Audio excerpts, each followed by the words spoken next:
everyone. You may remember that earlier this year I reached out to some of our seniors about how the pandemic affected their senior year, both socially and academically. It has been a hard year for everyone, and I wanted our community to be aware of the challenges faced by our seniors and how they've succeeded during this time. I decided to meet with everyone again to see how things have changed since we spoke in the fall. Everybody, so let's get started. Have you been able to see your friends anymore since the fall? Since we've all gotten vaccinated, I definitely have. But Yeah, actually, just because a lot of us have been vaccinated. Did you get the chance to participate in any clubs or sports this year? I did. I played high school soccer, varsity soccer, and although it was a little different this year, it was still really fun. I was able to compete in cross country. I was able to place first overall. Yeah, I did soccer. What was most challenging for you this year?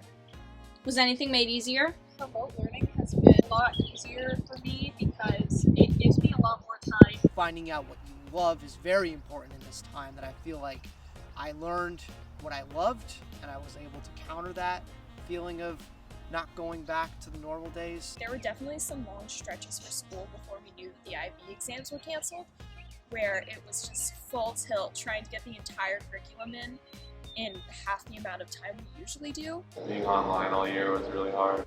What experiences do you value most from this year? I think some of the experiences that I'll cherish, is like hanging out with more of my friends. I just sat there with my instrument and got better and was able to get into a pretty good college. How have your plans for the future changed? Did you apply or decide on any schools? I'm going to Hartwick College in Oneonta. I will be going to Montclair State University for film. I am officially fully committed to Syracuse University to study political science. I'm going to Smith College. I applied early decision and got in. I decided on a Manhattan School of Music for a jazz major. I went to Sarah Lawrence. Has the pandemic changed the way that you looked for schools? I actually wanted to go to school in Florida, and I had my heart set on either a school in Florida or Hawaii. It was impossible to visit. I just forgot about it because I can't visit it. I can't really go there. In the beginning of the year, I wanted to go into Syracuse for a BFA in acting. But my dad came out to me and he kept on saying, you keep on reading these historical documents, court cases, and all that stuff. It shows what you're interested in, was what my dad said.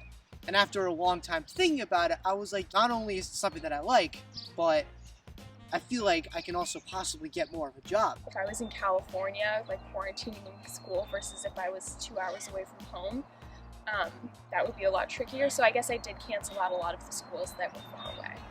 Are you excited or nervous to go to college? Did the pandemic give you any new concerns? I would say both. I'm nervous to leave my family and friends, but I'm very excited to make new friends and have the college experience. I chose Montclair because I really liked the film program that they have. So there's a lot of internship opportunities. Very excited to learn more of what I love, very excited to meet new people. Only coming into class one day, I feel like it's definitely a little bit depleted my social skills. So I think it's going to be a little bit of a culture shock, but I think adjusting to it won't take too much effort. So I'm not too nervous. It's gonna feel overwhelming, probably just because I'm not used to that many just buildings and people. I hope that everything's back to normal by the time we go. Thank you all for coming back to check in with us. We're glad that you could make the best of this difficult senior year, and we wish you all the best in college.